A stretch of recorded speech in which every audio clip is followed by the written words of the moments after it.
guys, it's Amy at Zoe Beck, and I'm going to do something a little different today. I don't usually do this, but I'm going to do a library book haul. So I've been getting a lot of books from the library the last couple weeks. I read a lot week before last. Not as many this week, but you know, family. Anyway, but I've collected quite a few books that I have to either get through or just decide not to read, or try to focus more this coming couple of weeks to get these done. So I'm gonna just show you what I got, because they're all across the board of kind of books, and again, I've been picking them up over the last couple of weeks. I'm gonna go through them by when they're due. So that you could tell me, hey, you need to pick that up before you have to, you know, don't turn it back in and read it. Because I have so many books. I want to try to get through a lot of them, but some are big, some are small. Most of them are, I mean, they're not big, like huge. A lot of these books are just kind of average size. I didn't get any gigantic books, but I'm really attracted to shorter reads right now. For some reason, the getting through something and finishing is feeling really good right now. Maybe because I've read a lot of big books this year. So, I have a lot of books to get through, so let me just go through them, and then you guys can tell me what I should focus on. So the first batch is 5 books that are due on Sunday. Yeah, this next Sunday. So like 7 days from now, from when this goes up. I have one book of the, well, there's a 6th book that I'm reading right now, so we're not going to count that because I'm hoping I'll be done with that fairly soon. So here are 5 books that are due in the neek week. So you have to let me know which ones I want to keep or renew or whatever. So the first one is The Lighthouse by Alice Moore. This is a book I did pick up week before last, and I did read about 50 pages of it, approximately. It's not a very big book. It's about 200 pages. It was shortlisted for the Man Booker Prize. I don't know if it was 2017 or 18. This came out in 2017. And it's a strange book so far, which is why I put it down. It has to do with a man who's recently divorced and goes to Germany to do a walking tour for a vacation, just trying to get away and do stuff. And he goes to this hotel, which I think things are going to happen later, but his first reaction, he's had some really weird interactions with the people there, as well as a guy and his mother earlier. It was just, and then the people who own or run the hotel that looks like a lighthouse, which I think is the name of why it's called that, are weird, and there's some weird vibes going on there too. So I don't know if I want to continue this. If you've read this, let me know if I should. I got as far as he's going out on his first day on the walking tour, and I was kind of not sure I want to continue. So you have to let me know. The next book was Witchmark by C.L. Polk, and I keep seeing this on winning awards and stuff. I think it's a tour book, so it keeps popping up on my internet stuff, you know, pictures of it, of winning awards. It's Edwardian England, but it has to do with magic. There's some war going on between, I think it's different than like World War I or something. It's like a different kind of war, but with magic, and the main character tries to he goes to war to escape being used by his family or being sent to a witch asylum or something. So there's magic. I'm not quite sure. I hear it's really good. I have no idea what it's really about. I just keep seeing it. So I picked it up. You have to let me know if I need to read that. I picked up Monsoon Mansion by Sanelle Barnes. This is a memoir about her growing up in the Philippines, and she moves into like I guess a big mansion that, you know, used to be like pictures were taken for magazines and things. And then I guess a monsoon hits and something happens to her dad, and then her mom's lover or the next guy comes in, and I guess it becomes kind of a terror. So I'm not quite sure what this is about. It just sounded really interesting. I did see it on somebody's channel at some point, so it was always in the back of my mind to pick it up. One of my best friends growing up was from the Philippines, so that kind of attracted me to read something about it, even though her experience, of course, was not like this. But anyway, I don't know. So a memoir. I don't usually read these, but you know, every once in a while. And then I picked on a whim was Bliss House by Laura Benedict, and I've never seen this. It was on their display, and it's a mystery about this woman. I think she rebuys her family's ancestry home, and she's just had a tragedy. Her husband was killed and her daughter was disfigured, and they go to live to this house and they're having this grand opening and somebody dies. So, and something's weird going on with her daughter. And something, I think it's kind of, or ghost, or there's murders and maybe something paranormal. I'm not quite sure. I have never heard of this, so if you guys have heard of this, let me know if I should pick it up. As I said, I just picked it up because it sounded really interesting. Again, I was just picking up books right, left and right. And then the last one that's due on this coming Sunday is The Lost Man by Jane Harper. Now, I've read The Dry, and I really enjoyed that mystery. There were some things I didn't like about it, but overall I liked it. Force of Nature, I have not got back to that. I did try it one time, and I had to take it back to the library. It was right after it came out, and I just didn't have time to read it in those couple weeks I had it, and so I gave it back. So I've never got around to that one. I'm still not sure if I want to. We'll see. But this one's a standalone, so it doesn't have to do with that series. The other two books are in a series.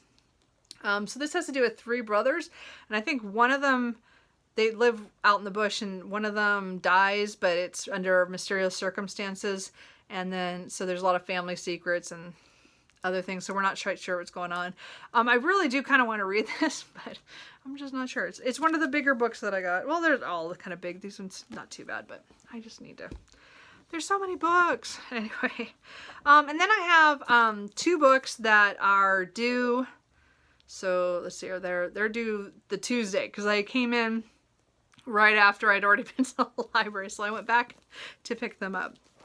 And one of them is Crudo by Olivia Lang. I've always wanted to try this. As I said, it's one of those books where kind of like how last week I read Milkman, that everybody was talking about it, and I kind of want to take a chance on it and just see what it's like. So all I know is it's about 2017, and I think her name's Kathy, and she's getting married. I think she's in her early 40s, and all the changes that goes along with it. Also with, I guess it's supposed to be very much a snapshot of 2017. So that could be interesting. So I just want to try this, but that's another one if you think I should read it. And then I also picked up The Lake by Banana Yoshimoto. I have been looking for this online, cannot find it. I finally was like, well, let me just check the library. And there it was. So I got this. This is actually a novel of hers, and it's still not super long. It's just about 185 pages. It has to do with a young woman who's going through things in her own life, and she meets a man across, I guess, who lives across the way, and they start a relationship, but they both have many things in their past. And so again, I just love her writing. This is translated from the Japanese by, it was on the front, wasn't it? No, I guess not. By Michael Embridge. I didn't look to see if this was a translated, this other book I got. I didn't think so. No. So yeah. So again, I read one of her other books just the other day, Asleep, and I really, really enjoyed those three short stories. But this is supposed to be one whole novel of hers, so we'll see how that goes. And then I have books that are due the next week. Is that the 21st? Day is that? What day am I on here? What is this? Hold on. So I think the 20th.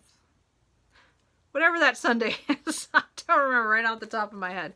Anyway, so I picked up a few other novels, and one of them is another Japanese one. This one is translated by Allison Watts, and this is Sweet Bean Paste. I saw this by Duran Sukigawa. Something like that. Anyway, so I saw this on Ange Beyond the Pages, and she seemed to like it. And it, again, I said I love Japanese literature, so I pick this up all the time. The different ones. It's what I'm attracted to. So this has to do with, I think, a man who's had not the greatest life, and he's made some mistakes. And he's working at a place that makes little pancake things. Doriyaki. I've never had that. And I guess he meets an older woman who makes the sweet bean paste really well, and he wants to learn from her. So I think it's kind of a friendship thing. So we'll find out. I don't know. It's Japanese, so of course I picked it up. Then I got, let's see here. I think this is Korean. South Korea. Okay, so this is The Hen Who Dreamed She Could Fly by Sun Mi Hwan. And again, I think I saw this on Ange Beyond the Pages, but it could be somebody else. I've seen this like before earlier, a couple of in the last year. And again, she's it's from South Korea, and the translator is Chi Young Kim. So it's just a story about a hen who runs away so that she wants to be a mother. So it's not something I would normally pick up, but it just looked really cute. And I haven't read, I can't think of anything right off the top of my head that I've read from South Korea. So I was just trying to pick up something from another country, since there are certain countries I get a lot of translated works from, and I wanted to try some other ones. So that's another one. I also picked up Rogue Protocol by Martha Wells. This is the third novella in the Murderbot series. So this is a science fiction about kind of a security robot thing, and that and they are trying to figure out what happened to them and stuff, and then navigate the world, the universe, I guess, doing things. So there's this is number 3 in it, so I don't want to say a lot. I really liked All Systems Red, the first one, and I liked Artificial Condition. I didn't love it, but I want to continue with that series. I just haven't got around to finishing it. So, and then there's one more past that. And then also do that same Sunday is Bats, an illustrated guide to all species by Marianne Taylor and Merlin D. Tuttle. Merlin Tuttle did all the pictures, but it's just gorgeous, like pictures of bats and what different kinds. I just wanted it to look through, so I'm just gonna look through that one. I'll get through that before I take it back. It just looked cool, and it was on the new release thing, and I just picked it up. Okay, and then we'll go through the books that I picked up this Sunday. So I have them for 3 weeks. So it's whatever that last Sunday is. So I think it's the 30th, right? I think it's the 30th. So these ones are through through June.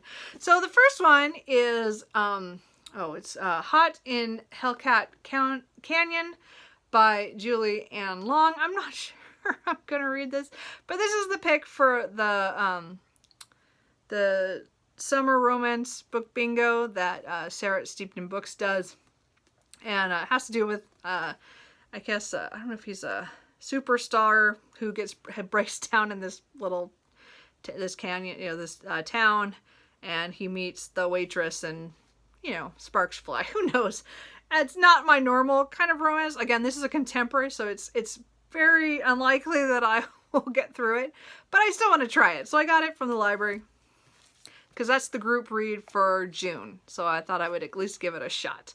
And as I said, it's just not I'm not big on contemporary, so I have to be kind of careful that having expectations that I'll finish it. But I might still, you never know. And then I picked up today Rain and Other Stories by Mia Koto. And this one is an interesting, it was from, I can't remember the name, hold on. It's in Africa. Mozambique. I don't know how you say that. But it's in East Africa. And it's written in Portuguese and translated by Eric M.B. Becker. So it's short stories, and they're very, very short. I mean, there's like 20-some short stories in here. I mean, it's like a whole page full of... And it's quite a bit. So I figured, since I'm not very good at short stories, but I wanted to get some translated works again into my reading, and I thought, hey, I can read a couple pages every day and maybe get through this. I don't know. And as I said, it's a different experience. I don't read a lot of works from Africa. I'm trying to get better about that as well. I'm trying to read more around the world. So I do want to read this. I've never heard about this or seen it. I just picked it up. It was at the library. I also picked up Vigilance by Robert Jackson Bennett. I've never read anything by him. I've always wanted to read the City of Stairs trilogy. I don't remember what that trilogy is called. And then, of course, he now has Foundry Side out. And I really want to read these books. I just haven't got around to it. But I thought I would try out his novella. And it has to do with, it's 2030, and someone's doing kind of online reality, or no, it's just a reality game show. And I guess it goes wrong. So I don't know. I figured it was kind of short, and it was a way to try out his writing, I think. So we'll see.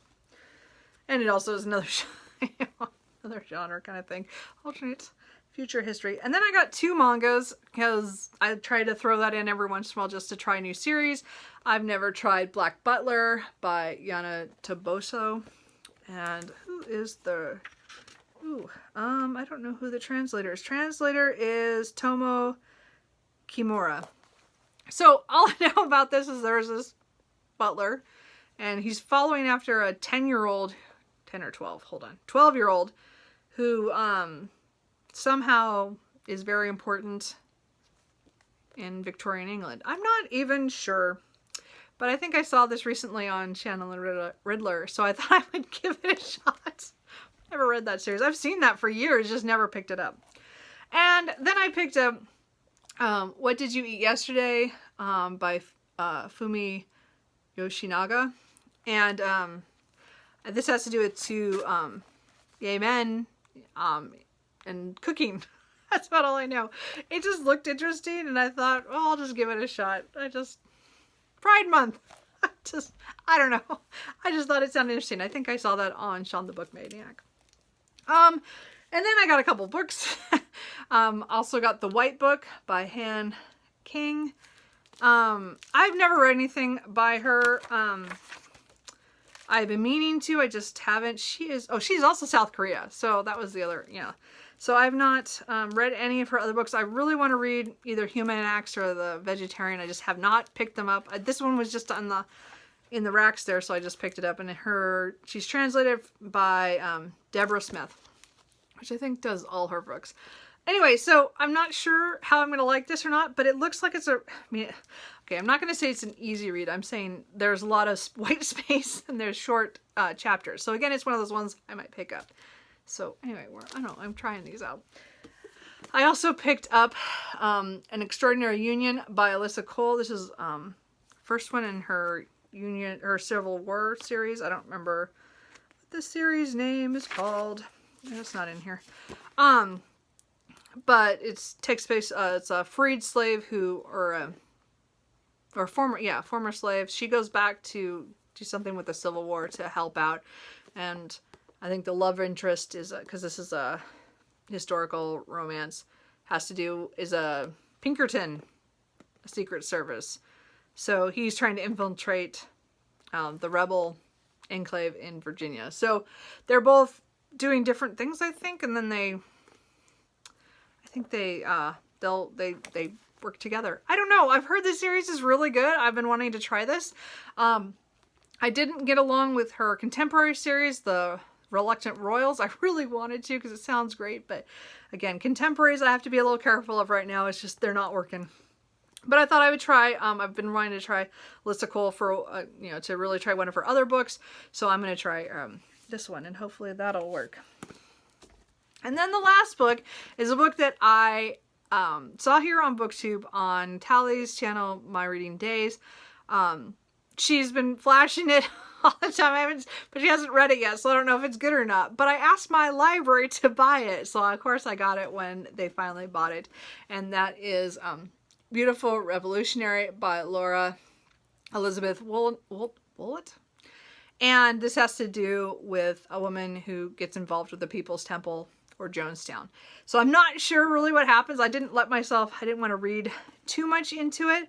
But I've been wanting to buy it, and I was like, no, I don't know anything about it, because, as I said, Natalia keeps talking about it and hasn't read it yet. So I thought I'll just get it from the library, and they didn't have it, so I asked for it, so here it is. So those are all 19 books that I have out from the library that I need to read by the 30th. Or, some of them, a lot of these there's no holds on them, so I can totally recheck them out. But I'm trying to keep my library books to June. I want to try to get through as many of these as I can, but also, decide, okay, I can't read that right now, but let's move on.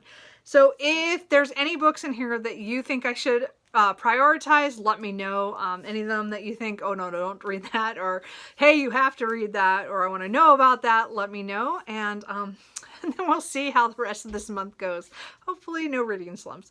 So anyway, I will talk to you guys later. Bye.